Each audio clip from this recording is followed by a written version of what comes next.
The stars looked different from the observation deck of the Earth Defense Fleet flagship Resilience.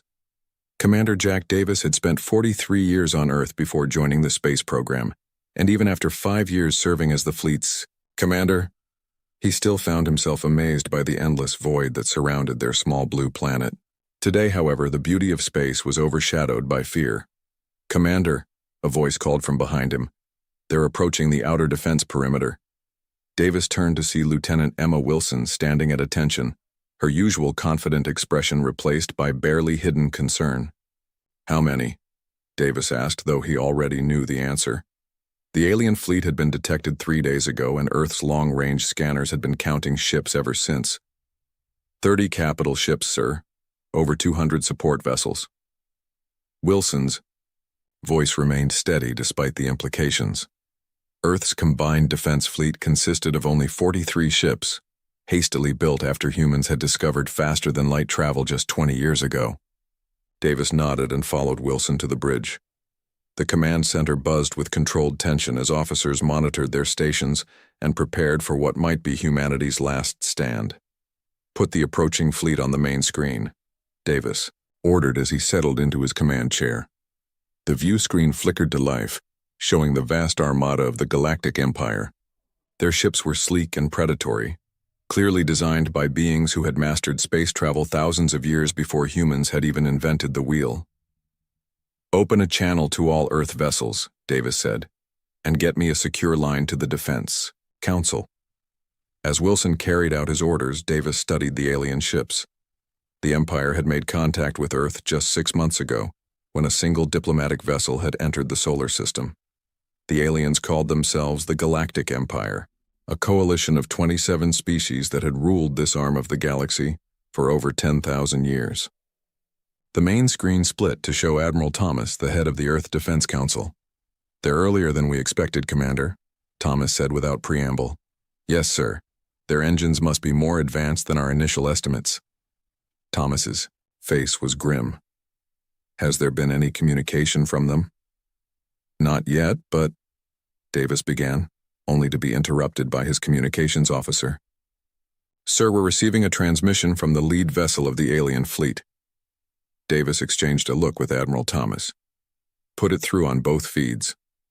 The screen changed again to show Ambassador Rolk, the Empire's diplomat. His purple-scaled face showed no emotion as he regarded the humans. "Commander Davis," Rolk said, his translator converting his clicks and whistles into English.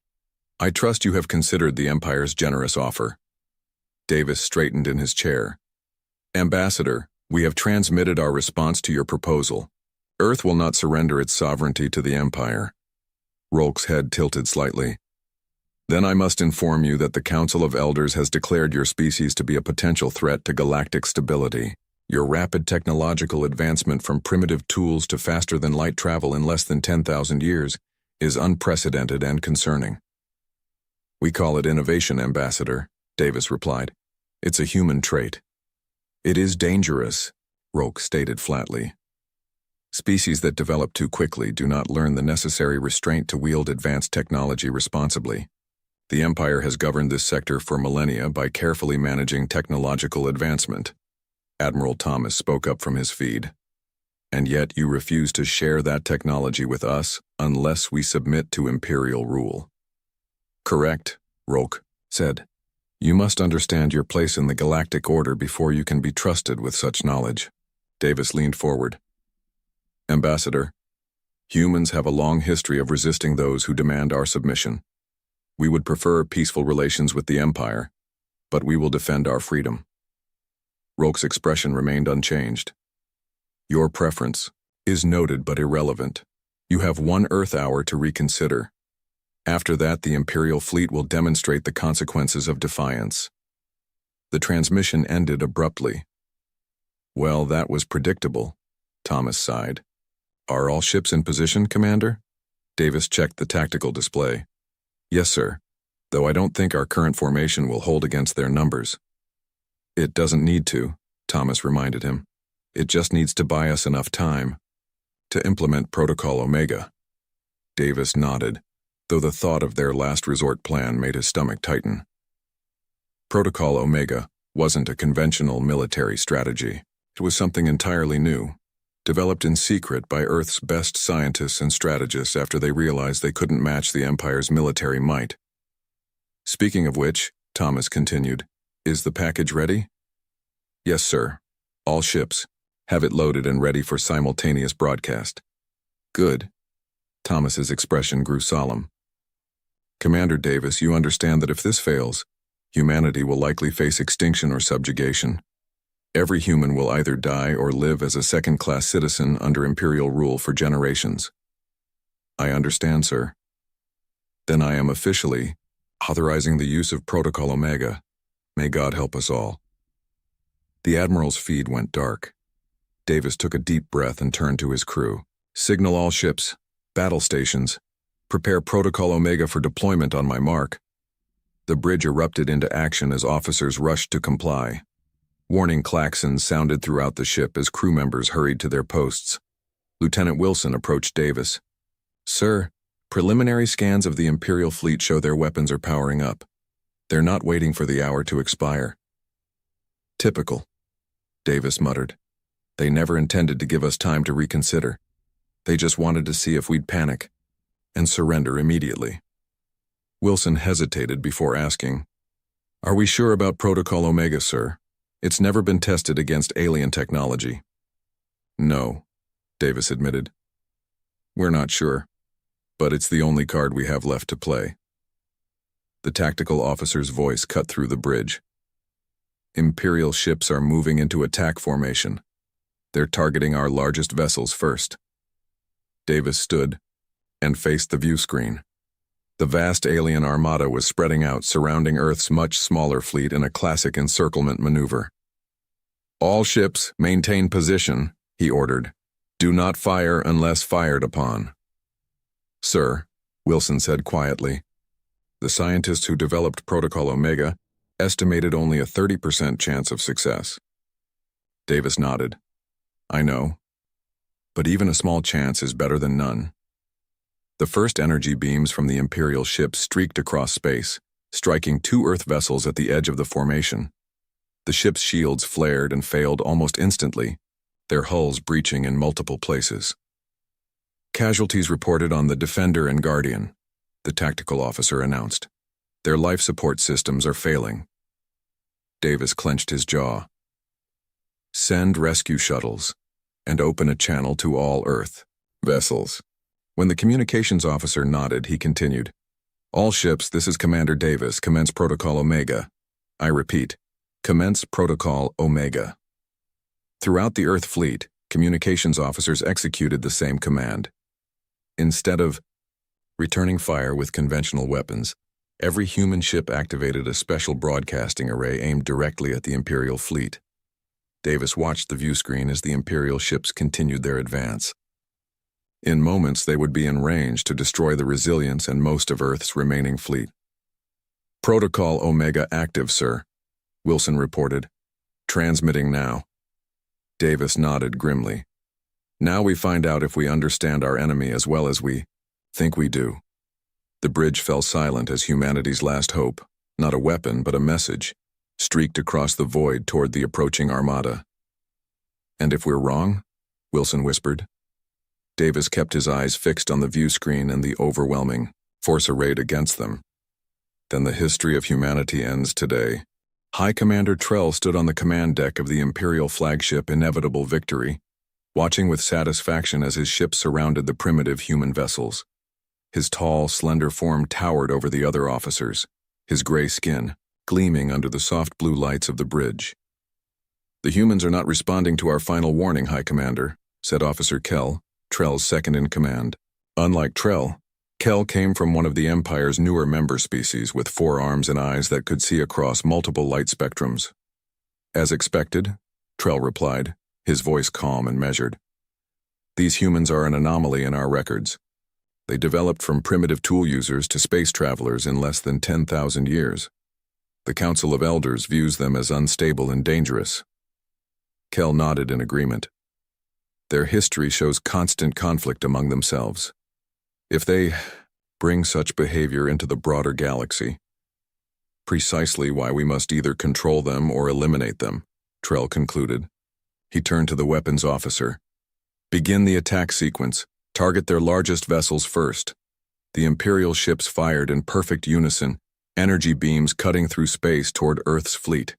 Trell watched dispassionately as the first human ships took direct hits, their shields failing almost instantly against the Empire's superior weapons. Primitive technology, he commented.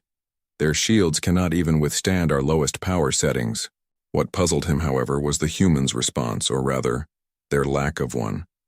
Instead of attempting to evade or return fire, the human ships maintained their formation. "High Commander," called the science officer from her station. "We're detecting unusual energy patterns from the human vessels." Trell frowned. "Weapons?" "No, sir, they appear to be powering up some kind of communication array. They're directing a massive amount of energy into their communication systems." "Communication? Now?" Trell's frown deepened. In thousands of years of Imperial expansion, no species had ever responded to an attack by trying to talk. They either fought back or surrendered. "Sir," Kell interrupted, "we're receiving a transmission. It's being broadcast on all frequencies simultaneously." "Put it through," Trell ordered. The main view screen remained blank, but 3 simple words appeared, transmitted in perfect Imperial standard. "We are human." Trell stared at the message in confusion. "Is that all?"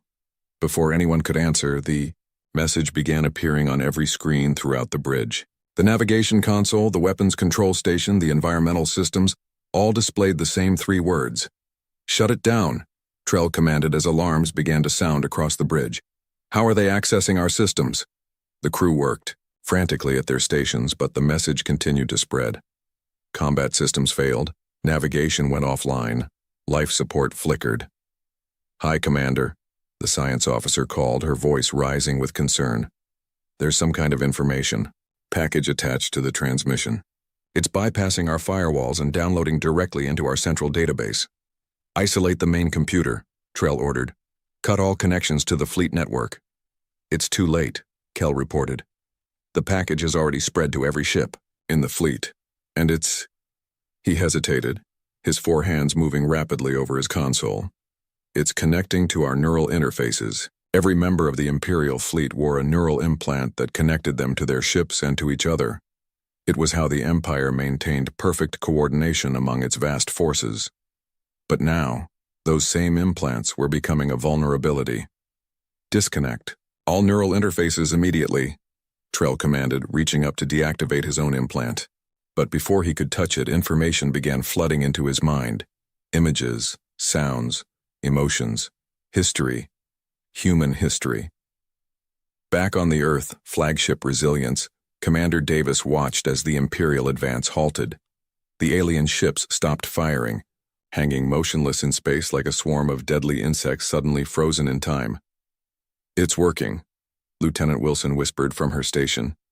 "The transmission is penetrating their systems." Davis nodded, feeling a mixture of relief and tension. "Phase 1 complete. Now we wait to see if Phase 2 accomplishes what our scientists predicted." Protocol Omega wasn't a weapon in the traditional sense. It was an information package, a complete history of humanity. Every war, every atrocity, every act of kindness, every triumph against impossible odds. Along with it was a sophisticated virus designed to integrate this information directly into the Empire's neural networks. The plan had been developed after Earth's first contact with Ambassador Rolk 6 months ago, when the diplomatic team returned. From that meeting, they brought with them crucial intelligence. The Empire's military forces used neural implants to maintain communication and coordination. Earth's greatest minds had worked day and night to create a program that could infiltrate those implants and deliver a message that weapons never could. "Let them see us," Davis had told his crew when explaining the plan. "Let them understand what they're facing." "Sir," called the sensor officer, "I'm detecting power fluctuations throughout the Imperial fleet. Their weapon systems are going offline." Davis nodded. "Maintain current position. All ships stand by." "Do you think they'll listen?" Wilson asked quietly, so only Davis could hear. "They don't have a choice," Davis replied. Right now, their entire neural network is being flooded with our history, everything we've ever done, good and bad. Wilson's expression was troubled. Some of that history isn't very flattering, sir. No, Davis agreed. But that's the point. We're not hiding who we are. We're showing them exactly what they're dealing with. High Commander Trell staggered as the information continued to flood into his mind through his neural implant. He saw humans fighting wars that spanned their entire planet. He witnessed their determination to survive against plagues, natural disasters, and their own self-destructive tendencies. He saw how quickly they had advanced from primitive technology to space travel, how they had nearly destroyed themselves multiple times but always rebuilt, how they valued individual freedom above all else and would fight to the death to preserve it. Most disturbing of all, he saw their response to threats. Throughout their history, humans had displayed an almost irrational refusal to surrender even when faced with overwhelming odds. They would endure unimaginable suffering rather than submit to rule they deemed unjust. High Commander?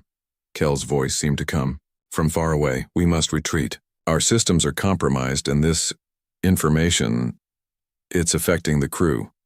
Trell looked around the bridge. His officers were at their stations, but their expressions showed the same shock and disbelief he felt. Many were viewing scenes from human history through their implants, watching as these primitives fought battles more devastating than anything in Imperial records.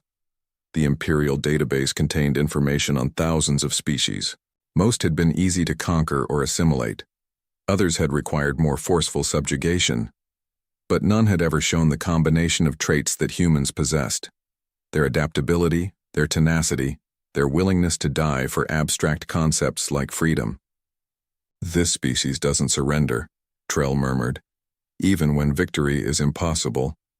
One particular image kept repeating in his mind, a single human standing defiantly in front of a column of tanks, refusing to move despite certain death. It was from an internal human conflict centuries ago, but it perfectly captured what made these creatures so dangerous. Sir, we're losing control of our ship's systems, reported the engineering officer. The human virus is embedded too deeply. We can maintain life support and engines, but weapons and shields will take days to restore. Trell made his decision. In his 10,000 years commanding Imperial forces, he had never retreated. But he had also never encountered a species like humanity. Signal all vessels, he ordered. Disengage and withdraw to the edge of this solar system. Kell looked shocked. Withdraw? But the Council of Elders ordered. The Council didn't receive this information, Trell interrupted. They don't know what we're facing. These humans. He struggled to find the right words. They're unlike anything in our records. If we attempt to conquer them now, while our systems are compromised, they will fight with everything they have. And based on what I've seen, that would be costly. Throughout the Imperial fleet, similar realizations were dawning. The humans had not built a large fleet because they didn't need to. They had a different kind of weapon altogether, themselves. Slowly, the massive alien armada began to move away from Earth's defensive perimeter. Not in defeat, but in tactical retreat, to reassess a situation that had suddenly become far more complex than a simple conquest. Commander Davis stood motionless on the bridge of the Resilience, watching the main screen as the Imperial fleet pulled back. No one spoke. The only sounds were the soft beeps of consoles and the hum of life support systems. They're retreating, to the edge of the solar system, Lieutenant Wilson finally said, breaking the silence. All ships maintaining formation, but their weapon systems appear to be offline. Davis nodded slowly. Any communication from them? No, sir. Not since our transmission. Protocol Omega had been deployed just 20 minutes ago, and already the most powerful military force in the known galaxy was withdrawing. Davis felt a complex mix of emotions, relief that Earth had been spared, pride in humanity's ingenuity, but also concern about what would come next. Sir, called the communications officer, Admiral Thomas is requesting a status update. Put him through, Davis ordered. The Admiral's face appeared on screen, his expression a mixture of hope and disbelief. Commander, our sensors show the Imperial fleet is withdrawing. Is this accurate? Yes, sir. They ceased fire shortly after we deployed Protocol Omega and are now pulling back to the edge of the system. Thomas exhaled slowly. It worked then. The information package penetrated their neural network. It appears so, sir. Their ship stopped firing almost immediately, based on their erratic movements afterward. I believe their systems were significantly compromised. Casualties? Thomas asked grimly. Davis checked the report on his tablet. The Defender and Guardian took heavy damage before Protocol Omega activated. 12 confirmed dead, 35 injured. Rescue operations are underway. Thomas closed his eyes briefly. 12 too many, but far fewer than we expected. Sir, Wilson interrupted, we're receiving a communication request from the Imperial flagship. Both Davis and Thomas straightened. Put it through, they said simultaneously. Ambassador Rolk's face appeared on the screen, but something about him had changed. The diplomat's usually impassive expression now showed signs of strain, and his movement seemed less fluid than before. Commander Davis, Rolk said, his translator struggling to match his agitated speech pattern. What have you done to our systems? Davis met the alien's gaze steadily. We showed you who we are, Ambassador. Nothing more, nothing less. You infiltrated our neural network. You compromised our entire fleet. We shared information, Davis corrected. Your neural implant simply made it impossible for you to ignore that information. Admiral Thomas spoke up. Ambassador, your fleet came here to conquer or destroy us. We defended ourselves with the least violent means at our disposal. Rolk's eyes narrowed. By violating our minds? By forcing your history into our thoughts? Would you have preferred we destroyed your ships and killed your people? Davis asked quietly. Because those were the only other options you left us. The ambassador fell silent, clearly struggling with this perspective. I need to speak with High Commander Trell, Rolk finally said. The screen changed to show the Imperial military commander. Trell's tall gray form seemed less imposing now, his posture slightly hunched as if carrying a new weight. Commander Davis, Trell said, his voice measured, your species has developed a most unconventional defense mechanism. We use the tools available to us, Davis replied. And sometimes information is the most powerful tool of all. Trell studied Davis for a long moment. In 10,000 years commanding Imperial forces, I have conquered 47 worlds and negotiated the peaceful surrender of 32 others. Never have I encountered a species that responded to our ultimatum as yours has. Humans have a long history of finding unexpected solutions to seemingly impossible problems, Davis said. Yes, Trell agreed. Your history makes that abundantly clear. It is now spreading throughout our fleet, being absorbed by every member of our crew through their neural implants. They are seeing what you wanted us to see. And what do you see, High Commander? Admiral Thomas asked. Trell's expression became distant, as if looking at something only he could perceive. I see a species that has nearly destroyed itself countless times, yet always survives. I see beings who fight among themselves constantly, yet unite instantly, against outside threats. I see creativity and determination that exceeds anything in our records. He focused on the humans again. Most concerning of all, I see a species that does not understand the concept of surrender. Even facing certain destruction, your kind would fight until the last human falls. That's a fair assessment, Davis acknowledged. On the Imperial flagship, Trell turned away from the communication screen and faced Officer Kell, who stood waiting for orders. Status of our systems? Trell asked. Life support and engines are stable, Kell reported. Navigation is partially restored. Weapons and shields remain offline. The human virus continues to spread through our network, but it appears to be transmitting information rather than causing damage. Trell nodded. And the crew? Kell hesitated. Disturbed, sir. The human history flooding through our neural interfaces is difficult to process. There are reports of distress throughout the fleet. Understandable, Trell said. I feel it myself. He walked to the view screen and stared at the small blue planet hanging in the distance. So small, yet home to creatures unlike any the Empire had encountered in its long history.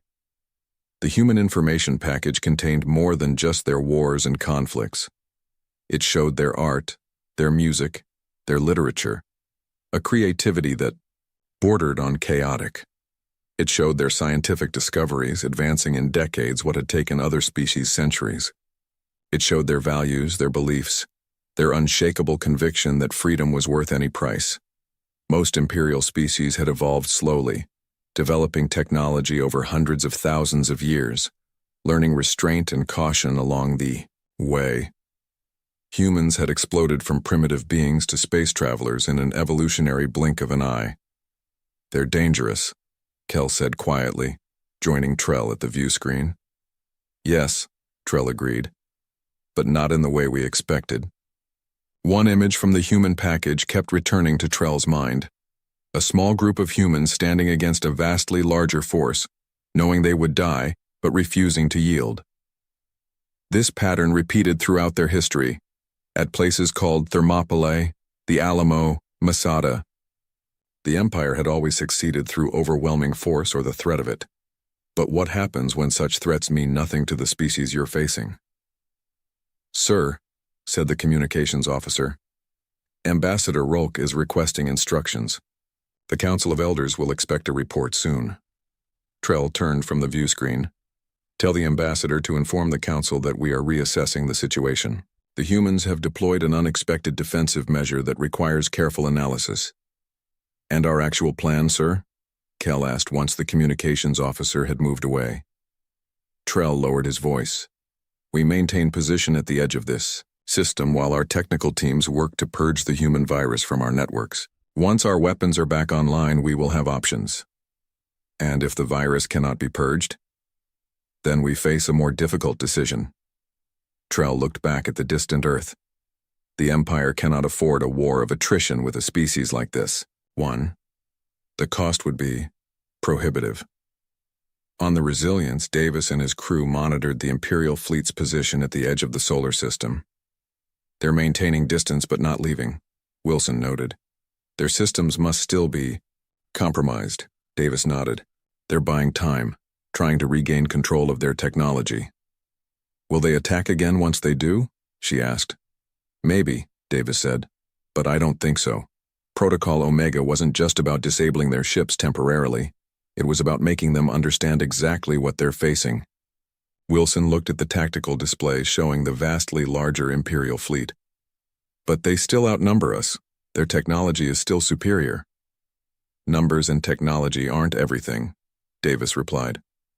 "Sometimes understanding your enemy is the most important advantage of all." He turned to the communications officer. "Prepare a message to the Imperial flagship. Tell them we're ready to discuss terms whenever they are." The real battle, Davis knew, was no longer happening in space. It was taking place in the minds of the Imperial forces as they absorbed humanity's history, as they came to understand what it would truly mean to make an enemy of Earth. 3 days had passed since the Imperial fleet had withdrawn to the edge of the solar system. 3 days of tense waiting as both sides assessed their positions. On the bridge of the Resilience, Commander Davis studied the latest sensor readings. The alien ships remained in formation, their engines running at minimum power. Occasional energy spikes suggested they were working to restore their systems, but so far, they had made no aggressive moves. "Any response to our communication?" Davis asked Lieutenant Wilson. "Nothing official," she replied, "but we're picking up increased transmissions between their ships. They seem to be having some kind of internal debate." Davis nodded. Protocol Omega continued to work as designed. The complete history of humanity was spreading through the Imperial neural network, being absorbed by every member of their fleet. It wasn't just the virus disrupting their systems now. It was the knowledge itself causing confusion. "Sir," called the communications officer, "incoming transmission from the Imperial flagship." "Put it through," Davis ordered, straightening his uniform. The screen lit up, but instead of Ambassador Rolk, it showed High Commander Trell. The alien leader looked different, his posture less rigid, his eyes showing a weariness that hadn't been there before. "Commander Davis," Trell began, "I wish to discuss the current situation." "I'm listening, High Commander." Trell seemed to choose his words carefully. Your information package has created a complex situation within our fleet. My crew has been exposed to your species' history in a way that is causing significant distress. Davis nodded. We anticipated that possibility. Did you? Trell's eyes narrowed slightly.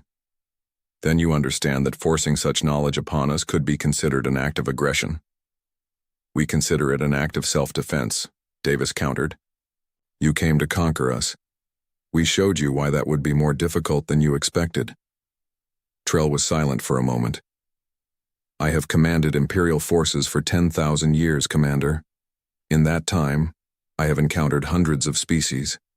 Some fought, some surrendered, all eventually accepted their place within the Empire. Humans are different, Davis said simply. Yes, Trell agreed, surprising Davis with his candor. That has become abundantly clear. On the Imperial flagship Inevitable Victory, Trell ended the transmission and turned to the small group of senior officers gathered in his private command chamber. These were his most trusted advisors, representing different species within the Empire. The human virus continues to resist our efforts to purge it, reported the chief engineer, a bulky six-limbed being named Mox. It has integrated itself too deeply into our neural network. Each time we remove it from one system, it reappears in another. And the information it carries? Trell asked. Impossible to separate from the virus, Mox admitted. They are somehow encoded together. Officer Kell spoke next. High Commander, we must discuss the crew's condition. The human history flowing through our neural implants is causing significant psychological stress. Many officers report difficulty sleeping. Some are questioning our mission here. Trell had experienced this himself. Human history was violent, chaotic, and contradictory. They fought wars over territory, resources, ideology, and religion. They committed atrocities against their own kind, but they also created beauty, showed compassion, and accomplished remarkable feats against impossible odds. Most disturbing was their resilience. Whenever humans faced extinction, from natural disasters, plagues, or their own weapons, they not only survived but emerged stronger. I've been studying one particular period of their history, said Science Officer Vora, the oldest member of Trell's inner circle. Her species was known for their analytical abilities and perfect memory. They call it World War II. Within the span of 6 years, they developed nuclear weapons from theoretical concept to devastating reality. 6 years? Kell seemed shocked. That level of advancement should take centuries. Precisely, Vora said. When threatened, these humans accelerate their technological development at rates that defy all known patterns. If we attempt to conquer them and fail, they might advance beyond our capabilities within a single generation. Trell moved to the viewport, gazing at the distant blue planet. The Council of Elders ordered us to subjugate or eliminate this species, because they advance too quickly. They fear humans will eventually threaten the Empire. With respect, High Commander, Vora said carefully. The Council's fear may be justified, but their approach is flawed. Attempting to conquer these humans would almost certainly trigger the very acceleration we fear. Trell turned back to his officers. You are suggesting we withdraw completely? Allow them to continue developing without Imperial guidance? I am suggesting, Vora replied, that we must reconsider what Imperial guidance means in this case. The standard approach would likely fail with catastrophic consequences. The room fell silent as each officer processed this unprecedented situation. In its long history, the Empire had never retreated from a planned conquest. But they had also never encountered a species like humanity. There is something else in their history, Kell said quietly, something I find difficult to understand. These humans form alliances with former enemies. After their wars end, they often help rebuild the very nations they fought against. Mox nodded his massive head. I observed this as well. Their martial plan after their Second World War. They rebuilt their enemies' civilizations instead of exploiting them. Such behavior is irrational, stated the security chief, a reptilian officer named Drex. Is it? Vora challenged. Or is it a different kind of rationality, one based on long-term stability rather than immediate gain? Trell considered this. The Empire maintained peace through power and control. Humans seemed to seek peace through cooperation and mutual benefit, at least sometimes when they weren't busy fighting each other. We need more time, Trell finally decided. Time to fully analyze this information and determine the best course of action. Back on Earth, Davis was meeting with Admiral Thomas and the Defense Council in a secure underground facility. Representatives from every major nation were present, either in person or via secure video link. The Imperial fleet remains at the edge of our system, Davis reported. They've made no aggressive moves since their initial attack. Can we trust this apparent restraint? Asked the representative from India. I believe they're genuinely reassessing their options, Davis replied. Protocol Omega is having the effect we hoped for. They're beginning to understand what it would mean to make an enemy of humanity. The representative from Brazil leaned forward. And if they decide to attack again anyway? Admiral Thomas answered. Then we implement the second phase of Protocol Omega. Several council members exchanged uneasy glances. The second phase was even more controversial than the first, not because it was more violent, but because it required an unprecedented level of honesty. Are we certain that's wise? Asked the European Union representative. Revealing that information could be seen as a sign of weakness, or a sign of confidence, countered the representative from Kenya. It shows we have nothing to hide. Davis spoke up. The Empire values control and predictability. They see humanity's rapid advancement as dangerous precisely because we're unpredictable. By showing them our complete history, including our greatest failures and darkest moments, we're demonstrating that we understand our own nature. And that understanding, Thomas added, is what makes us different from the primitive species they expected to find. The council chamber's main screen lit up with an incoming transmission alert. It's the Imperial flagship, announced the communications officer. Davis and Thomas exchanged looks. Put it through, Thomas ordered. Ambassador Rolk appeared on screen, his purple-scaled face now composed but somehow changed. Earth Defense Council, he began formally. High Commander Trell requests a direct meeting with your leaders. He proposes neutral ground, a space station at the midpoint between our current positions. Thomas raised an eyebrow. To discuss what exactly? Terms, Rolk replied. Not for your surrender, he added quickly, seeing the humans' reactions, but for a potential relationship between Earth and the Empire that differs from our standard protocols. Davis felt a surge of cautious hope. This was more than they had dared expect, not just a retreat, but an opening for genuine negotiation. We will consider the request and respond shortly, Thomas said diplomatically. After the transmission ended, the council erupted in discussion. Davis remained silent, watching the reactions around the table. Some were suspicious, others hopeful. All recognized the historical significance of this moment.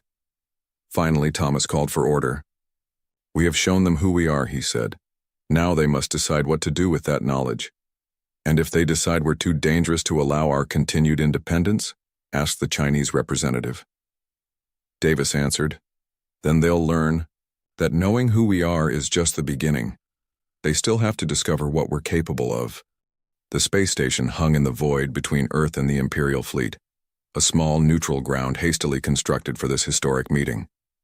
Inside its main conference chamber, two groups faced each other across a simple metal table. Commander.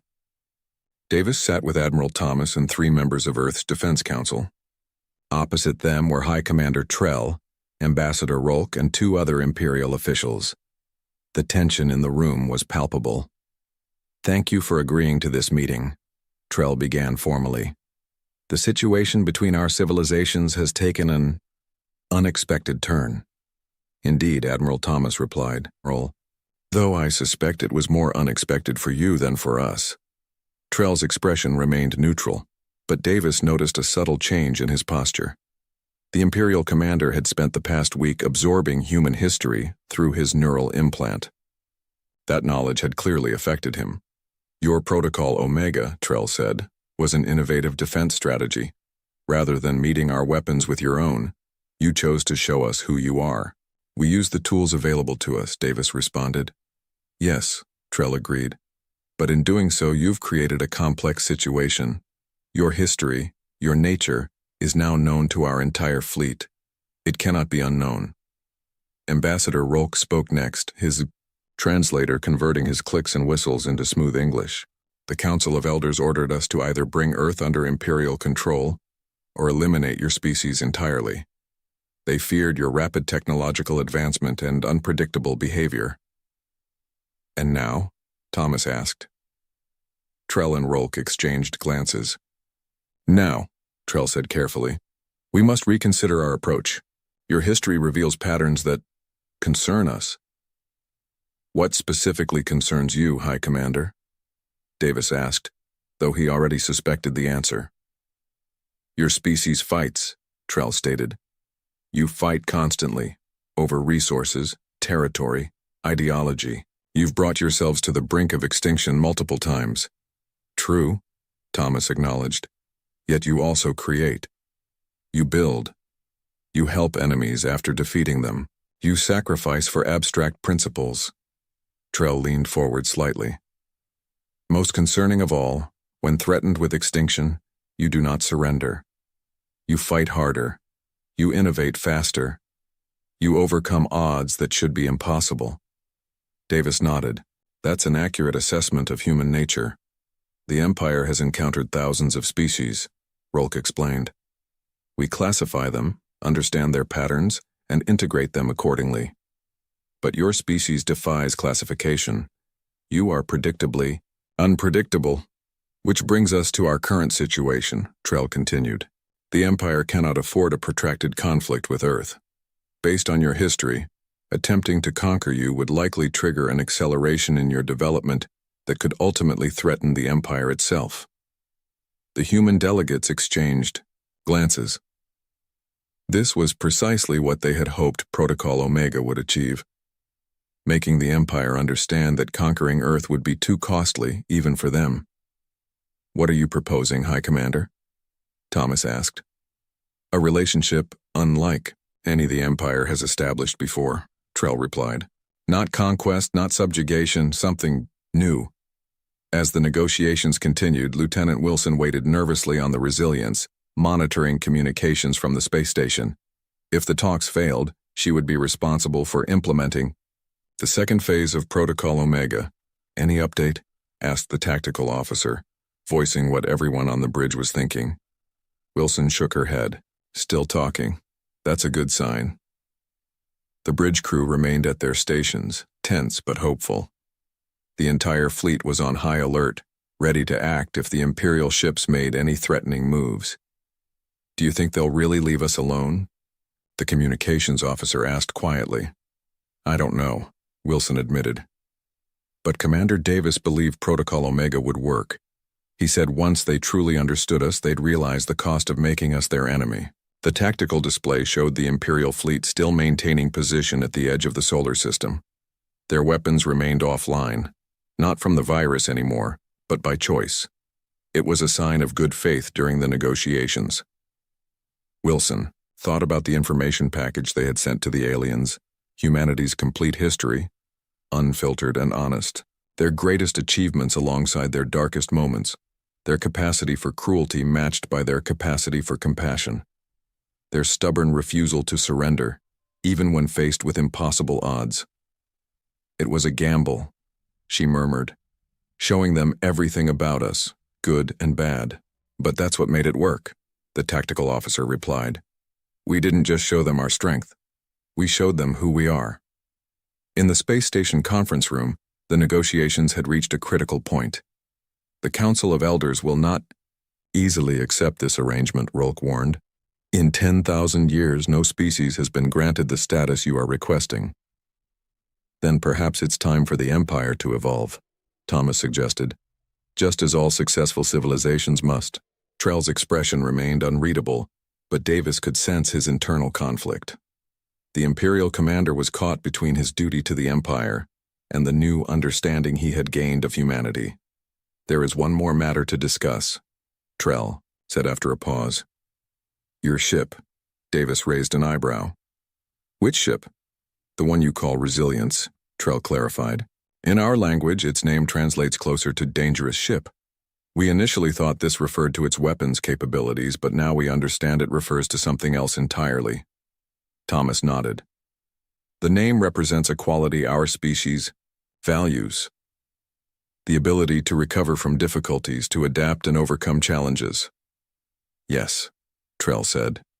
We have observed this quality throughout your history. It is what makes your kind simultaneously admirable and concerning. He stood, signaling that the meeting was reaching its conclusion.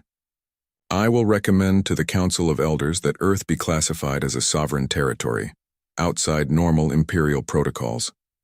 We will establish diplomatic relations, but Earth will remain independent. And if the Council rejects your recommendation? Thomas asked. Then I will inform them of what we have learned, Trell replied. That the ship is dangerous not for what it carries, but for who pilots it. 3 days later, Davis stood on the observation deck of the Resilience, watching as the Imperial fleet prepared to depart the solar system. Lieutenant Wilson joined him, handing him a tablet with the latest reports. They're really leaving, she said, still sounding surprised. Davis nodded. The first delegation will remain behind to establish formal diplomatic relations. The rest are returning to Imperial space to report to the Council of Elders. Do you think they'll honor the agreement? I think they understand the alternative, Davis replied. Protocol Omega didn't just show them our history, it showed them our potential. On the main view screen, they could see Ambassador Rolk's transmission to all Earth vessels. The Imperial diplomat's final message was brief but significant. The Empire acknowledges Earth as a sovereign power. Our civilizations will proceed as equals in future relations. The Council of Elders has classified human space as restricted territory for all Imperial forces. Your species designation has been updated from potential threat to independent ally. After the transmission ended, Wilson asked, What happens now, sir? Davis turned from the viewport to face his crew. They had been prepared to fight and die to protect Earth. Instead, they had won without firing a shot. Now, he said, we move forward. The galaxy just got a lot more complicated. As the Imperial fleet disappeared into faster-than-light travel, Davis thought about everything that had led to this moment. Humanity's first encounter with an advanced alien civilization could have ended in conquest or extinction. Instead, it had ended with respect. Not because of Earth's military might, but because of humanity's nature. The Empire had come to conquer a primitive species. They had fled from a dangerous one, not because humans were violent or aggressive, though they could be both. Not because humans had powerful weapons, though they continued to develop them. But because humans possessed something the Empire had never encountered before. An unbreakable spirit, a relentless drive to overcome any obstacle, and the creativity to find solutions where none seemed possible. The Empire's first war with humans had ended with a single message. We are human. It was all they needed to say. The Great Hall of the Galactic Assembly buzzed with voices from 100 different species. Tall, blue-skinned delegates stood next to short, four-armed beings. Flying creatures circled the high ceiling. In the center of this mix of alien life stood one human man. Commander Jack Norton wiped sweat from his forehead. As Earth's first envoy to the Assembly, he carried the hopes of his entire planet. Humans had only learned about alien life 5 years ago. Now they were trying to join the great powers of space. The Assembly will now hear the case against the human envoy, announced the chief speaker, a tall being with gray skin and 6 eyes. Jack looked around the massive room. The walls glowed with strange lights.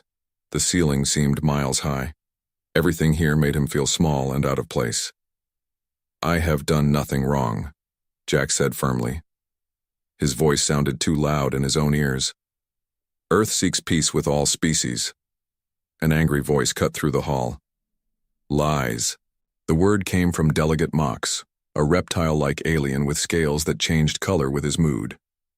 Right now, they flashed angry red. We have proof that the humans sabotaged our colony ship. 300 of my people died. Jack shook his head. That's impossible. I was nowhere near your ship. The chief speaker raised a long, thin hand. We have reviewed the evidence. The human's DNA was found at the site of the explosion. That's not possible, Jack insisted. Someone is setting me up. From the back of the hall, a small green alien with large eyes stood up. This was Theln, from a species known for their wisdom and fairness. Chief Speaker, perhaps we should investigate more before making a decision. The humans are new to space. We should show patience. Mox's scales turned even redder. My people are dead. Humans are violent and dangerous. Everyone knows this. They will bring war to the galaxy if we let them. Many delegates shouted their agreement. Jack looked around in panic. This was happening too fast. When he had left Earth 3 months ago, everyone had been so hopeful about joining the galactic community. I request to contact Earth, Jack said. My government should know what's happening. The way, Chief Speaker ignored him. We will vote now on the guilt of the human envoy. Jack watched in horror as almost every hand in the room raised to vote against him. Only Thelon and a few others kept their hands down. The Assembly has decided, the Chief Speaker announced. The human envoy is guilty of sabotage and murder. The punishment is death. This is wrong, Jack shouted. Earth came in peace. We want to learn from you, trade with you. 2 large guards grabbed Jack's arms. He struggled, but they were much stronger than any human. Wait, called Thelon, rushing forward. This is too hasty. The law allows for further investigation. The vote has been cast, the Chief Speaker said coldly. The sentence will be carried out immediately. As the guards dragged Jack from the hall, he caught sight of Mox smiling. Something was very wrong here, but Jack couldn't prove it. In a small, plain room away from the main hall, Jack was given one last chance to speak. A communication screen showed the shocked faces of Earth's leaders back home. They're framing me, Jack said quickly. Someone wants to keep Earth out of the Assembly. Don't let this start a war. Earth can't win against their technology. We'll demand proof, said the President of Earth. This violates all diplomatic rules. There's no time, Jack replied. Listen carefully. There's a good alien named Thelon. Try to work with... The screen went black. Jack felt a cold metal device press against the back of his neck. Any final words, human? Asked one of the guards. Jack stood straight and proud. Tell your leaders that Earth came in peace. Remember that. A flash of blue light filled the room. Commander Jack Norton, the first human envoy to the stars, fell to the ground. News of the execution reached Earth within hours. People filled the EIE streets in shock and anger. Most humans had believed that joining the galaxy would bring peace and new technology. Now their dreams turned to fear. The President addressed the world from a heavily guarded room. Today we have witnessed a grave injustice. Commander Norton was executed without proper trial or evidence. We believe he was innocent. Screens worldwide showed crowds crying and shouting for justice. Some called for war, though everyone knew Earth's weapons were no match for alien technology. We demand that the Galactic Assembly provide real evidence, the President continued. Until then, we reject their authority and their judgment. Within days, all human representatives were forced to leave assembly space. Communication channels were cut off. Earth stood alone again, now with the knowledge that the galaxy was a dangerous place. In a quiet office at Earth's Space Command, General Martinez looked at the last message they had received from the Assembly. Humans are not ready for galactic society. Do not attempt further contact. What do we do now? Asked his assistant. The general stared at the stars through the window. We prepare. If they won't accept us in peace, we need to be ready for whatever comes next. Neither the general nor anyone else on Earth knew that far across the galaxy, on a distant planet of ice and stone, a powerful alien race had just received news of Jack Norton's death. The Kreth were an ancient species feared by many in the Assembly. They rarely involved themselves in galactic politics, but their leader, Captain Vora, stood now before her war council with rage in her 4 eyes. The human saved my life once, she announced to her surprised officers. Our code is clear. His unjust death must be answered. As Earth tried to recover from its rejection, the massive engines of the Kreth warship Vengeance began to power up. Earth had lost its first envoy, but unknown to humans, they had made a powerful friend. The galaxy would soon learn that executing one human was a terrible mistake. 6 months after Commander Jack Norton's execution, life on Earth had changed completely. Military spending tripled. Schools taught children what to do if aliens attacked. Trust in the stars had turned to fear. Dr. Alex Morgan stood on the roof of Space Defense Headquarters, watching the night sky through a powerful telescope. As Earth's leading expert on alien technology, she had little free time these days. But stargazing helped her think. "Beautiful night," said General Martinez, stepping onto the roof. "Any friendly aliens up there?" Alex shook her head. "Not likely.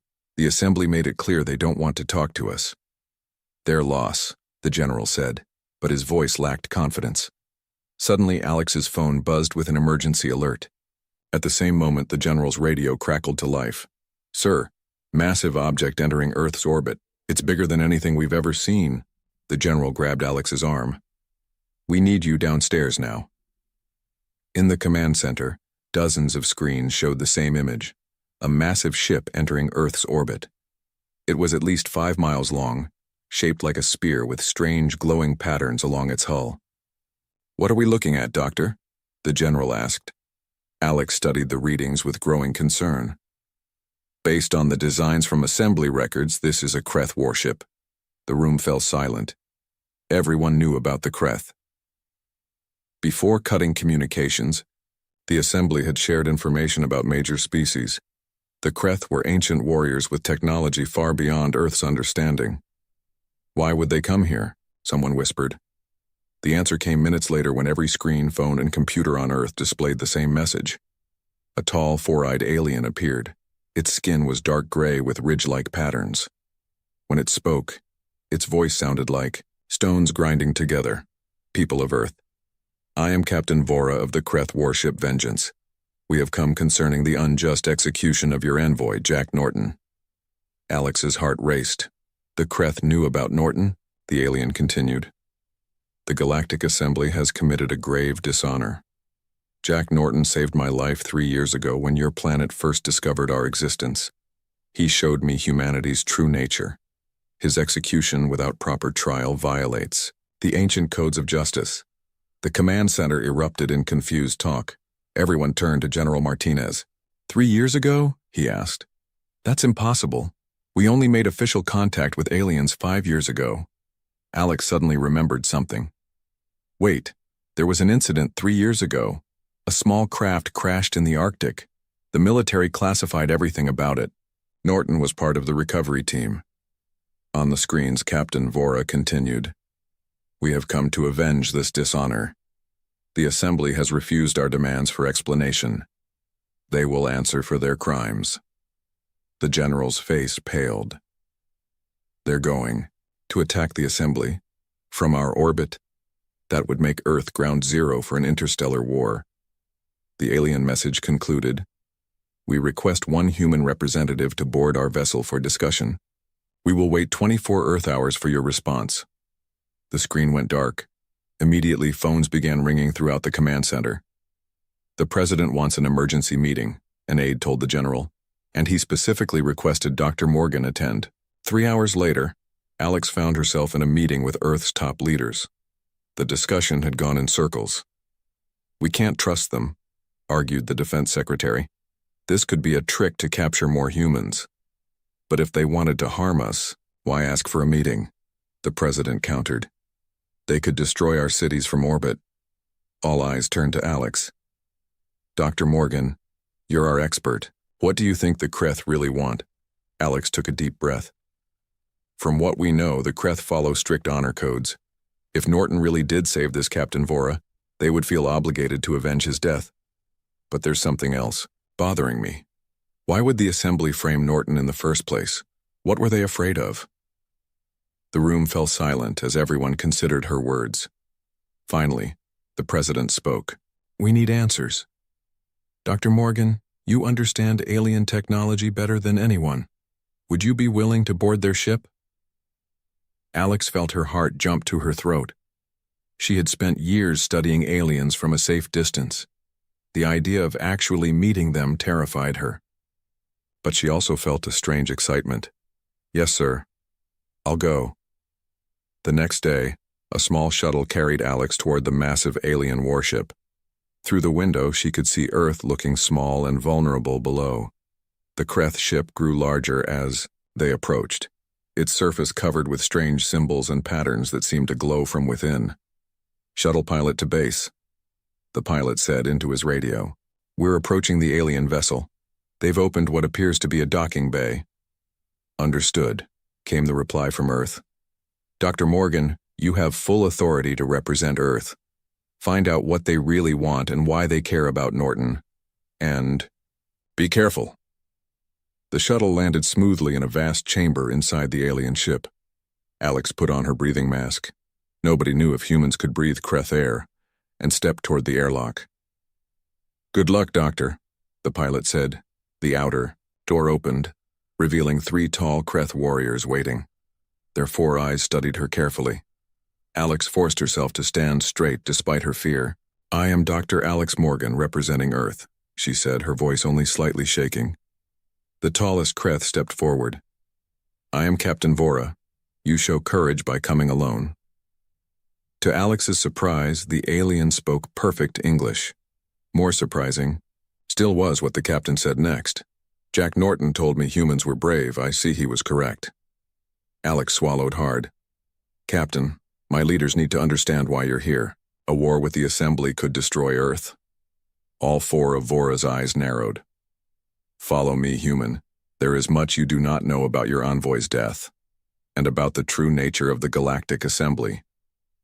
As Alex walked deeper into the alien ship, she realized Earth was caught in something much bigger and more dangerous than anyone had imagined.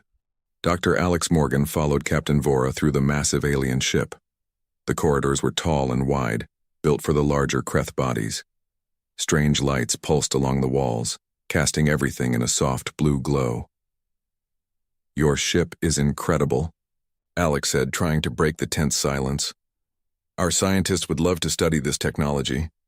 Technology is not what saved your species from extinction, Vora replied without looking back. It was Jack Norton's actions. Alex nearly stumbled. Extinction? What do you mean? They reached a large circular room with a table in the center.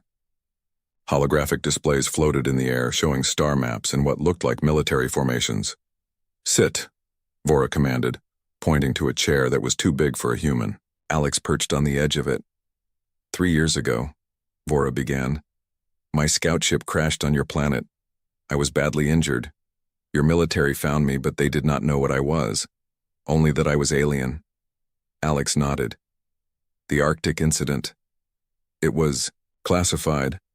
Most wanted to dissect me, Vora continued, her 4 eyes blinking in sequence. But Commander Norton argued for communication instead. He learned my language. He helped me repair my ship in secret. He saved my life when others wanted me dead. Vora pressed a button on the table and a hologram appeared. It showed Jack Norton helping a wounded Vora onto a small ship. Before I left Earth, Norton made me promise not to tell others about your planet. He feared what some species might do to a world as young as yours. I kept that promise until his death. Alex's mind raced. So Norton made first contact, not our government? And he kept it secret to protect Earth? Yes. And now the Assembly has killed him. Vora's voice grew harder. The Kreth do not forget those who help us, nor do we forgive those who harm our friends. Alex took a deep breath. Captain, I understand your anger, but a war against the Assembly could destroy Earth. We don't have your technology or defenses. Vora stood up suddenly. You think I came to start a blind war? The Kreth are warriors, but we are not fools. Come. There is someone you should meet. They walked through more corridors until they reached another room. Inside waited a small green alien with huge eyes. Alex recognized the species from Assembly records. This is Theln, Vora said. A scholar from the Assembly who risked everything to contact us. Theln stepped forward. Dr. Morgan, I tried to stop Jack Norton's execution. It happened too quickly with too little evidence. That is not how the assembly is supposed to work. Alex felt a chill. You think it was planned? That someone wanted him dead? Thelen nodded. The assembly has existed for thousands of years. In that time, some leaders have become corrupt. They manipulate younger species against each other to maintain control. But why target humans specifically? Alex asked. Because humans are unpredictable, Vora answered. Most species develop in similar patterns. But humans, she made a strange sound that might have been a laugh. Humans build space rockets before curing all diseases. You make art about things that don't exist. You help strangers without benefit to yourselves. Thelen continued. Some in the assembly fear this unpredictability. When Jack Norton showed kindness to Captain Vora, he proved humans could make allies with anyone. This threatened those who rule through division. Alex sat down again, her legs suddenly weak. So Norton was killed because he made friends with the wrong alien? Partly, Vora said, but there is more. She touched another control, and new holograms appeared. These are secret assembly transmissions. They mention a human containment protocol started years ago. Alex studied the strange symbols, thankful for her translator device. They've been watching us for decades before official contact? Yes, Thelen said sadly. And they have been experimenting, testing how humans react to different situations. Like lab rats, Alex whispered. Now you understand why I came, Vora said. Not just for blind revenge, for justice, the assembly must be exposed. But I need human help to do it. My help? What can I possibly do against the entire assembly? Vora's 4 eyes fixed on Alex. The assembly fears human creativity. Use it. Help us find proof of who framed Norton and why. Thelen stepped closer. Dr. Morgan, I have worked for years gathering evidence of corruption. But as an assembly member, I cannot access certain systems. You, however, would be unexpected. A human using Kreth technology might succeed where we have failed. Alex looked between the two aliens. One a fierce warrior, the other a gentle scholar. Both now looked to her for help. If I help you, she said slowly, you must promise that Earth will be protected. No battles in our space. No making us a target. Agreed, Vora said immediately. The Kreth value honor above all. My word is binding. Alex stood up, feeling strangely calm despite the enormous decision she was making. Then I'll help you. Not for revenge, but for truth, and to make sure no other species suffers what happened to Norton. Vora placed a large, 4-fingered hand on Alex's shoulder. Jack Norton once told me humans are small but mighty. I begin to see what he meant. For the first time, the alien captain's mouth formed what might have been a smile. Thelen bowed slightly. Welcome to our alliance, Dr. Morgan. Tomorrow, we begin planning our mission to the Assembly Archives. If the proof exists, it will be there. As Alex followed her new allies to learn about their plan, she realized something important had changed. Earth was no longer alone in the galaxy. For better or worse, they had made their first real alien friends. And somewhere in the stars, the people who had murdered Jack Norton had no idea what was coming for them. Dr. Alex Morgan sat in a small room aboard the Kreth warship, surrounded by alien technology. For 3 days, she had barely slept, working with Thelen to piece together the puzzle of Jack Norton's execution. The assembly database is heavily protected, Thelen explained, pointing to a holographic display of swirling patterns. But every system has weaknesses. Alex rubbed her tired eyes. On Earth, we'd look for backdoors or forgotten access points. The assembly is too careful for that, Thelen said with a sigh. They've had thousands of years to perfect their security. Captain Vora entered the room, her heavy footsteps echoing on the metal floor. Time grows short. 3 more assembly ships have entered this system's edge. They claim to be on a peacekeeping mission. They're afraid of what we're doing, Alex said. She stood up and paced around the room, thinking out loud. Wait, you said the assembly has been around for thousands of years, right? Thelen nodded. Nearly 50,000 years by your counting. That's it. Alex snapped her fingers. Old systems often have layers upon layers of code. What if we don't try to break through the newest security but look for the oldest parts instead? Thelan's large eyes blinked rapidly. The original protocols. They might still exist underneath everything else, forgotten but still functional. For the next 12 hours, they worked without rest. Alex combined Earth's computer knowledge with Thelan's understanding of assembly systems. Captain Vora provided access codes from Kreth intelligence operations. Finally, as Alex was about to collapse from exhaustion, their screens lit up with new data. "We're in," she whispered, hardly believing it. "We actually got into their secure archives." Thelan moved, quickly, searching through thousands of files. "We need proof of who ordered Norton's execution and why, and evidence that they framed him," Vora added, her 4 eyes fixed on the screens. Alex noticed a pattern in the file structure. "Look for anything related to human containment or Earth quarantine. That's what those transmissions mentioned," Thelan found it first. "Here, Project Earthbound, initiated 15 years ago." They opened the files and began reading. The truth was worse than any of them had imagined. "They've been studying us for decades," Alex said, her voice shaking with anger, "testing different contact scenarios, watching how we respond. And manipulating events," Thelan added grimly. "They interfered with your early space program. They wanted to control how fast humans advanced." Vora pointed to another file. "This one, open it." The file contained communications between assembly leaders. As they read, the full picture became clear. High Counselor Drev, one of the most powerful figures in the assembly, had personally ordered Jack Norton's framing and execution. "He feared Norton would discover the truth about Earth's monitoring," Thelan said, "and he especially feared human contact with the Kreth. Because together we might threaten assembly power," Vora finished. Alex found one last crucial piece, the Liam. DNA evidence used against Norton had been fabricated. The assembly's own records proved his innocence. "We have everything we need," she said. "But how do we use it? The assembly controls all official channels." Vora's expression turned fierce. "We take it directly to the source. My ship can reach the assembly central world in 3 days."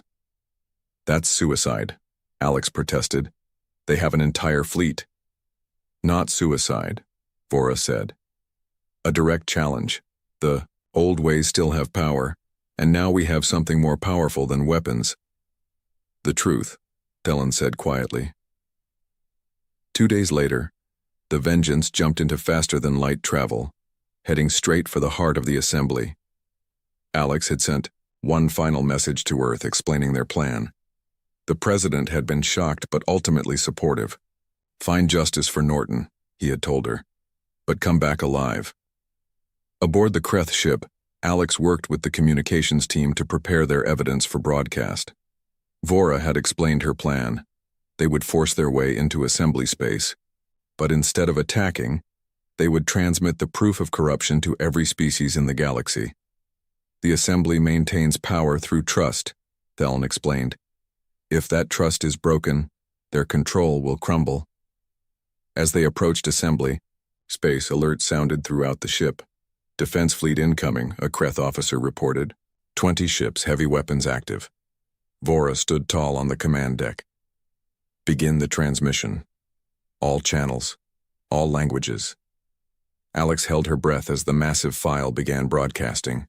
On screens around the ship, they could see their message, spreading across the galaxy. "Assembly ships are ordering us to stand down," the communications officer said. "They're threatening to fire." "Hold position," Vora commanded. "The truth is our shield now." Minutes passed in tense silence.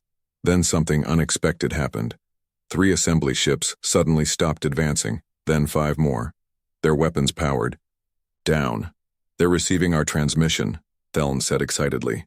"The ship captains are seeing the evidence." More messages began flooding in, not just from the ships nearby, but from planets throughout assembly space. Species after species demanded answers from their leaders. "It's working," Alex whispered. The largest assembly ship suddenly requested direct communication. On the main screen appeared a furious, High Counselor Drev. "This is an outrage," he shouted. These are lies and fabrications. The evidence comes from your own secure files, Alex replied calmly. Every species in the galaxy can see the truth now. You've started a war you cannot win, human, Drev threatened. Captain Vora stepped forward. No. We have ended your war against truth. The Kreth stand with humanity against corruption. Who else will join us? As if answering her question, new ships began appearing in the system. Not assembly ships, but vessels from independent worlds and species who had long suspected assembly corruption. On the screens, leaders from a dozen worlds announced their support. Assembly ships began standing down one by one. Alex felt tears in her eyes. Jack Norton's death had not been in vain. It had exposed a lie thousands of years in the making. Drev's image disappeared from the screen as his ship suddenly turned and fled. He's running, a Kreth officer announced. Let him go, Vora said. His power is finished. Thelen looked at the growing number of allied ships with wonder. What happens now? Alex watched as the Assembly's central world came into view. Now, we create something better, together. The Great Hall of the Galactic Assembly looked different now. Where once only official representatives had been allowed, beings from dozens of species filled the space. Humans stood next to Kreth warriors. Former enemies talked in quiet groups. Change hung in the air like an electric charge. Dr. Alex Morgan walked slowly toward the center platform, still not quite believing she was here. 2 weeks had passed since their broadcast had shaken the foundations of the Assembly. High Counselor Drev and his closest allies had fled, but many Assembly members had stayed, claiming they knew nothing of the corruption. Nervous? Captain? Vora asked, walking beside her. The tall Kreth commander had become a trusted friend during their mission. Terrified, Alex admitted. I'm a scientist, not a politician. That may be exactly what is needed now, Thelen said, joining them. The small green alien looked tired but hopeful. Too many politicians brought us to this point. They reached the speaker's platform. Hundreds of eyes, some human, most alien, turned toward them. Alex took a deep breath and stepped forward. My name is Dr. Alex Morgan of Earth, she began, her voice carrying through the translator devices. 3 weeks ago, I boarded a Kreth warship, expecting to negotiate for Earth's safety. Instead, I discovered a truth that affects all of us. She touched a control, and images appeared in the air around her, the evidence they had found of assembly manipulation. For thousands of years, a small group within the Assembly has been controlling the development of younger species, including Earth. They kept us divided. They punished those who tried to make peace across boundaries. Murmurs spread through the crowd. Some nodded in recognition. Others looked shocked. Commander Jack Norton was executed because he dared to make friends with a Kreth captain, because he showed that humans could work alongside any species. Alex pointed to where Vora stood proudly. The Assembly leaders feared this alliance. They feared what would happen if humans, unpredictable, creative, and adaptable, joined forces with the Kreth, honorable, powerful, and determined. The hall grew quiet as Alex continued. We stand at a crossroads. We can continue the old way, competition, fear, and control. Or we can build something new. Not an assembly that rules from above, but a true alliance of equals. From the crowd, a tall blue alien stepped forward. Alex recognized him as the representative of a powerful trading species. The evidence of corruption is clear, he said. But what guarantee do we have that humans and Kreth would not simply take control themselves? It was Vora who answered, her deep voice filling the hall. The Kreth are warriors, not rulers. We have lived apart from the Assembly for centuries, because we saw its dishonor. We do not seek to replace one tyrant with another. Thelen moved to stand beside them. I have spent my life studying galactic history. The greatest advances came when species worked together as equals, not when one ruled over others. Alex nodded. Earth is young in galactic terms. We have much to learn. But perhaps our youth is also our strength. We see possibilities where others see only the way things have always been. From the back of the hall, more representatives began. moving forward to join them. Species that had been enemies found themselves standing side by side. "We propose a new council," Alex continued, "not chosen by power or age, but by vote of all member species. Every voice heard, every perspective valued." "And what of those who oppose this change?" asked a reptilian delegate. "What of Drev and his supporters?" "Justice, not revenge," Vora said firmly. "They will answer for their crimes, but fairly. The cycle of hatred must end." The discussion continued for hours. Different species raised concerns, offered solutions, argued points. It was messy and sometimes heated, but it was honest in a way the old assembly had never been. As the day ended, the hall voted on the first steps toward a new galactic order. The old council was dissolved. A temporary leadership group was formed, with representatives from 12 species, including humans and Kreth. After the formal session, Alex found a quiet moment to stand by a window overlooking the city. Stars shone in the alien sky, reminding her of how far she was from home. "You did well today," said Thelen, joining her. "Jack Norton would be proud." Alex smiled sadly. "I wish he could have seen this." "In a way, he made it possible," Vora said, approaching from behind. His actions set everything in motion. The three stood in comfortable silence for a moment, looking at the stars. "There is one more thing we must do," Vora said finally. "Justice is not complete until Norton's name is cleared." The next day, in a simpler ceremony, the temporary council officially declared Jack Norton innocent of all charges. His execution was named a crime of the former leadership. A memorial was commissioned to be placed in the new council chamber. The artist, working with both human and Kreth designs, created a sculpture showing two hands, one human, one alien, clasped together beneath a field of stars. When it was unveiled, Alex felt tears in her eyes. "It's perfect," she whispered. 1 month later, as Alex prepared to return to Earth, she received a surprising message. The new council had voted. They wanted her to stay as Earth's new envoy. "Me?" she asked Thelen in disbelief. "I'm not a diplomat." "Perhaps that's exactly why you're needed," the wise alien replied. "You see beyond old boundaries." On her last night before giving her answer, Alex visited the memorial alone. The plaque beneath it read, "In memory of Commander Jack Norton of Earth, whose friendship across the stars began a new age." Standing there, Alex made her decision. The path ahead would not be easy. Building trust between species that had been manipulated for centuries would take time. The old corruption might try to return in new forms, but for the first time, the galaxy had a chance at true cooperation. Humans had found their place among the stars, not as conquerors or subjects, but as partners. As Alex turned to leave, she looked up at the memorial one last time. "We'll make it work, Jack," she promised quietly. "One friendship at a time." Outside the window, the stars seemed to shine a little brighter than before.